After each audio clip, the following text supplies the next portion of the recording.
এদিকে বেতন ভাতার দাবিতে আজও রাস্তায় নেমেছে হাজারো পোশাক শ্রমিক। নগরীর বিভিন্ন এলাকায় কমপক্ষে 17টি কারখানার শ্রমিকরা সড়কে বিক্ষোভ করেছেন। তাদের দাবি, বেতন দিতে সরকারি নির্দেশ মানছে না মালিকরা, তবে বিজিএমইএ বলছে বেতন আদায়ে চেষ্টা করে যাচ্ছেন তারা।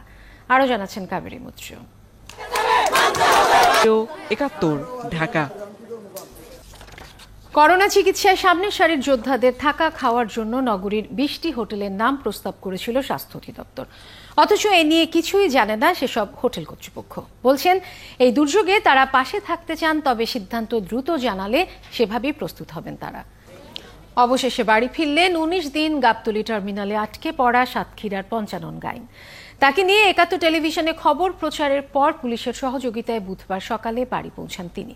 তবে এখন তাকে নিজ বাড়িতেই 14 দিন কোয়ারেন্টাইনে থাকতে হবে। এ সময় তাকে সব সহায়তা দেবে প্রশাসন।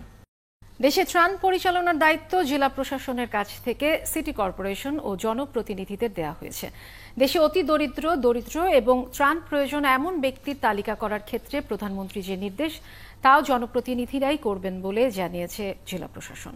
ত্রাণ প্রতিমন্ত্রী বলছেন, এতে ত্রাণ কার্যক্রম পরিচালনায় সমস্যা হবে না। সংকটে থাকা প্রতিটি পরিবারকে ত্রাণ পৌঁছে দেওয়া হবে। আরও জানাচ্ছেন নয়নাদিত্য। দেশের 24 জেলায় আর রাজধানীর 45টি স্থানে ছড়িয়ে পড়েছে করোনা ভাইরাস।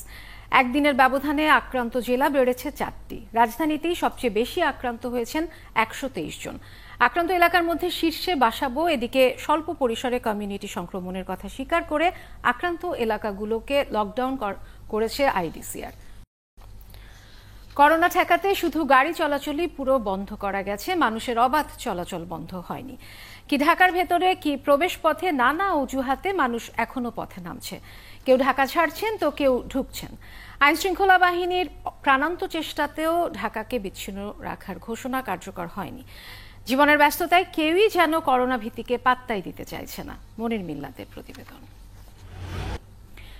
দেশের 24 জেলায় আর রাজধানীর 45টি স্থানে ছড়িয়ে পড়েছে করোনা ভাইরাস। একদিনের ব্যবধানে আক্রান্ত জেলা বেড়েছে 4টি। রাজধানীতেই সবচেয়ে বেশি আক্রান্ত হয়েছেন 123 জন।